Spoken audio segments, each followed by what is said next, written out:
श्रीललिता सहस्रनाम स्तोत्रम् ध्यानम्।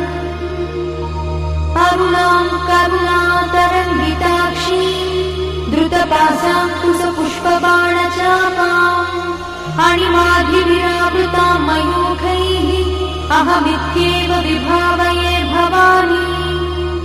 ध्यायेत् पद्मासनस्थां विकसितवदनां पद्मपत्रायताक्षी हेमाभां पीतवस्त्रां करकलितलसद्देव पद्माम्बराङ्गी सर्वालङ्कारयुक्तां सततमभयदां भक्तनम्रां भवानी।